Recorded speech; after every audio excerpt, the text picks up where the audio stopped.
You're getting older and a lot less interesting. The year is 2063. You're sitting across a fire pit, knitting or whatever, and your grandchildren ask you, Grandma, what was your life like when you were younger? Your memories start to flood back into your brain as you visualize what you could answer with. Maybe you could tell them about watching Love Island every night, or maybe the time that you went and got matcha and did Pilates, or maybe when you hit the lottery because you finally got a Nito at original price. You quickly realize that you have nothing to share. You never became the cool, elusive grandma. And that's because you spent your life chasing trends. You were too lazy to go outside. You have no collections. You have no heirlooms. You have nothing to show for an entire life lived. The great love affair of your life is this: sitting in the dark, your nose 6 inches from the screen. This could be the future. At least a future inspired by an article written by @LizLatrice on Substack. In her writing, she presents the story of a life lived vicariously, fueled by consumption, all in retrospect. I read this article one night after my nightly TikTok scroll, and I had the realization, wait, is this play about me? It's about us, isn't it? I have an issue when it comes to consuming content. I am the worst about TikTok, and I literally need my nightly hour-long doom scroll in order to fall asleep. And I do love Love Island and matcha and Pilates, but what's so wrong with that? Doesn't everyone else live like this too? My screen time is not that bad. I used to read before bed. I used to paint and draw for fun. I vividly remember the days when I would lay awake writing poems, daydreaming about my favorite characters. But once I hit post-grad, I realized that all of that is so much work. To be honest, watching reality TV is so much easier than any of that. I start to miss being in middle school.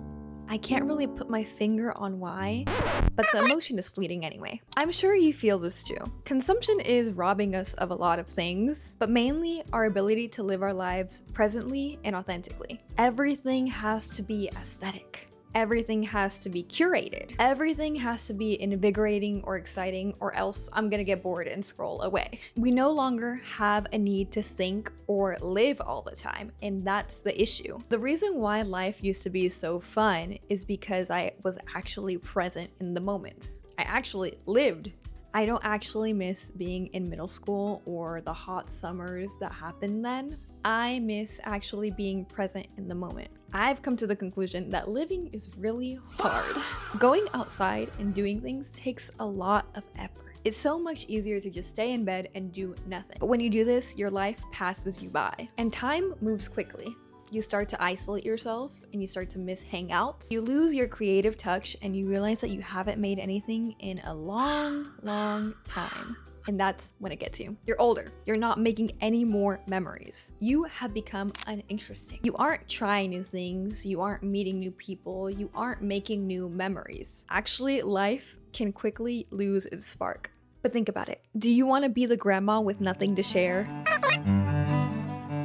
How do you stop letting life pass you by? How do you switch into the driver's seat instead of being the passenger all the time? How do you become interesting and bring that spark back into your life? And finally, how do you become more present in your day-to-day life? Living is so hard. I'm trying to get the information to settle into my brain as well. I am terrified of becoming uninteresting, and I deeply miss being present in the moment and being creative. So this is a list of curated actions to help you become more present in your day-to-day life, to ensure that you don't have any regrets in the future about a life not fully lived.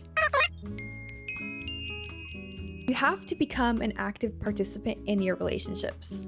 As much as we don't want to admit it, and as much as I don't want to admit it as an introvert, we need other people to survive. Fostering meaningful relationships is actually so monumental in improving your quality of life. But to be honest, making friends and keeping them is a lot of effort. But effort is not always bad.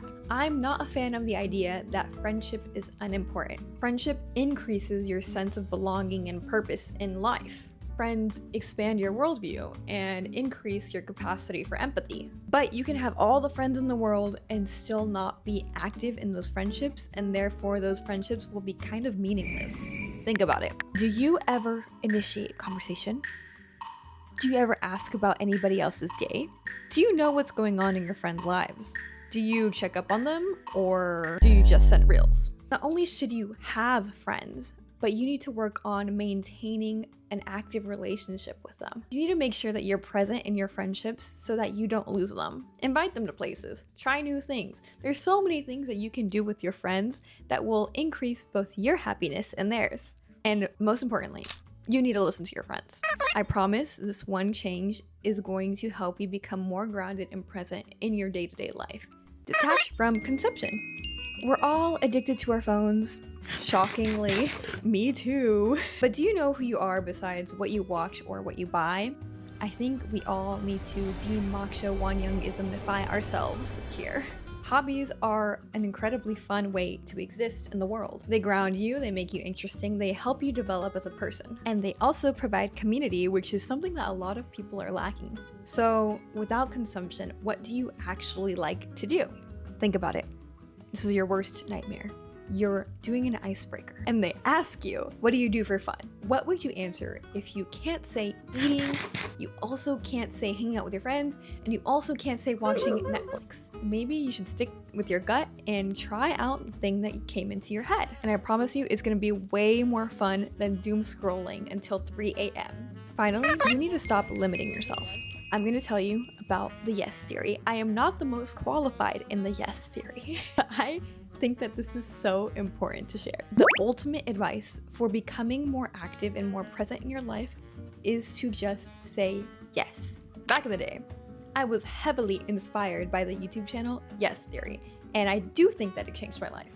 Here's the theory. You just say yes. The core ideology of Yes Theory revolves around saying yes to new opportunities and stepping into unfamiliar situations, aka seeking discomfort. Even if you're scared and even if you're unsure, the potential reward is so much higher than the discomfort that you're gonna face.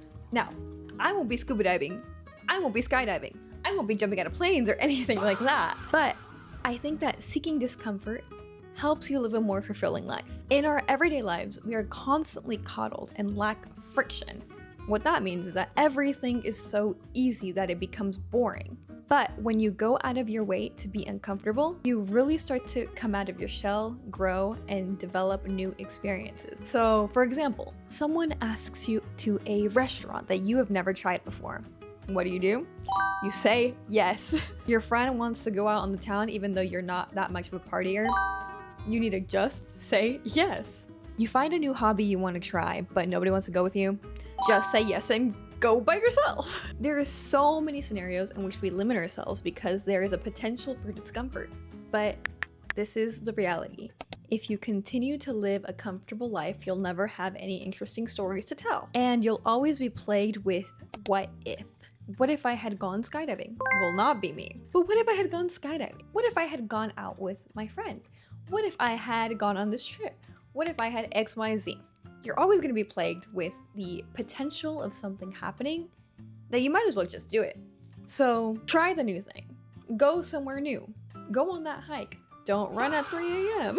Just do it within reason. So this is how you become more present in your life so that it stops passing you by. And most importantly, disconnect from that screen every once in a while, because I hate to say it, but sometimes it really is the phone. Hope you enjoyed the video. I'm gonna go to sleep now. Bye.